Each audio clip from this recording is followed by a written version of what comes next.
And as we were managing all this, we had the great opportunity to go to Harvard. And Brent and I were selected as one of 40 cities across the globe. The globe. And I don't share this to get credit, because the credit goes to our city. But I mean, for the fact that the city of Topeka, one small city in the Midwest, was selected from that.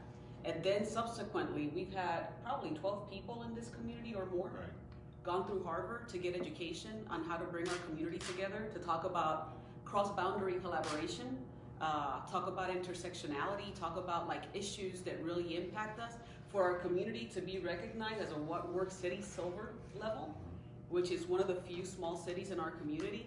So things started to look really good. Things were looking great, right? Topeka was getting a whole bunch of national attention. Thank God it still is, in a positive way. Something that our community really, for years, had felt forgotten. And now here we were, front and center. I mean, I got a news article the other day from one of our old Topeka residents that lives in Washington, D.C. saying, I am here in D.C. and I'm reading about Topeka.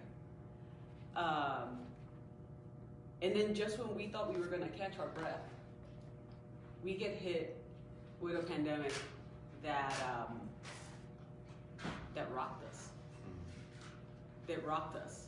I was a bit behind coming in because I was talking to somebody that has also been rocked by this pandemic. Because what few people don't understand, it was kind of funny. A few weeks ago, my friends, we were all sitting around having breakfast at Josie's, and they had gone to see a stand-up comedian, and they made a joke about, oh yeah, it's really interesting. These are all of the things that the comedian started talking about, all the things that we were going to do different during the pandemic because we were going to be home. And all of us identify with that, and everybody around the table is nodding and laughing. And I remember that that was one of those few moments that I just paused, and I was just like, I wasn't thinking what I was going to do and what I was going to learn. I wasn't thinking about losing weight or learning a new language. I was thinking about how do we keep people safe. And it was just one of those moments that separates you, right? Because while everybody is going about their life and focusing on self and figuring out how they're going to survive the next day during the pandemic, you have people like Gretchen that were living with us in a basement of the county, barely eating, right? Remember that? I do. For days on end. For days on end. And we did it because we love the city. And nobody will understand. Nobody will understand the amount of dedication that so many people put so that all of us could get to wake up in the morning, drive to work, and get to where we have to be so that we could have the freedom to complain about the things that we don't like and be heard, and sometimes even be abused. My house was broken into the weekend before January 6th. The sheriff department knows that. The threats that I received because of lies in our community, but still, we forced ahead. And to be honest, I don't regret a second of it. I still love my community the same way that I loved my community when I started. Now, I will lie if I tell you that I'm not tired. The last year of my tenure as your mayor, I ended up with COVID. And although I almost lost my life in the process, I still kept showing up on the meetings via Zoom whenever I was able to. And when I was out of the hospital, Gretchen can tell you that there were meetings from the county that we were meeting for COVID that I was calling in from the hospital bed. Because I love this city. Because I love all of you. All of you.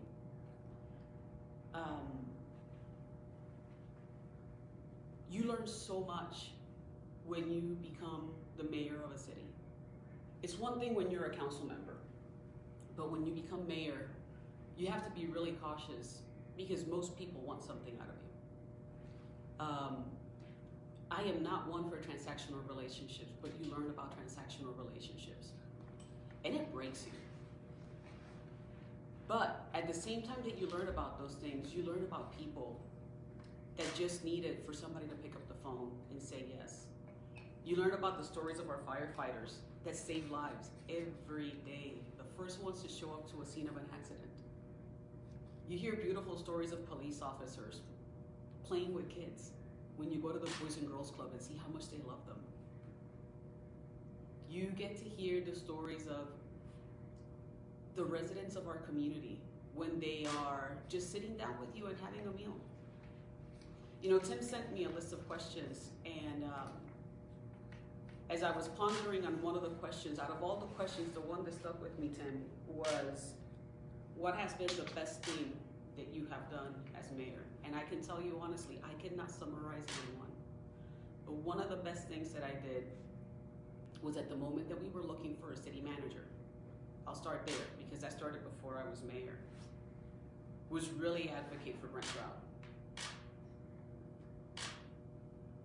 There has been no more gentle, genuine, honest, hardworking human being to be in the position of city manager of this community. This man and I worked in partnership. I would go to national conferences of mayors, and I would talk about my relationship with Brent, and it was just like, how the heck do you have a city manager that you get along so well with? And it's just like, because we got the best. A man with utmost integrity. If he said it, it was true.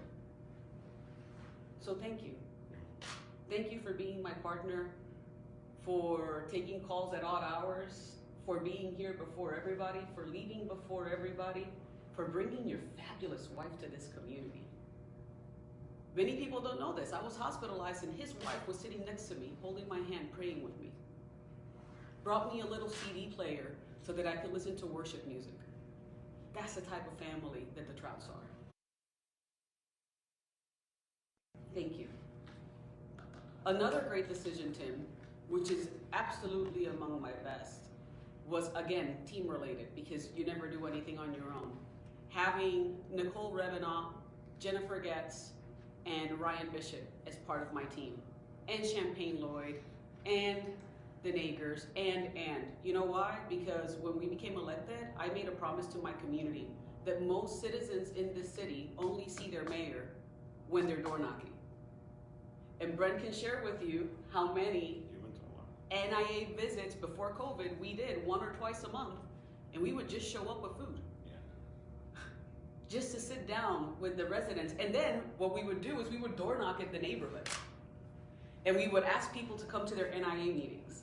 And then we would show up and sit down and people would be like, okay, so what do you want to talk about? And the answer was always the same, nothing.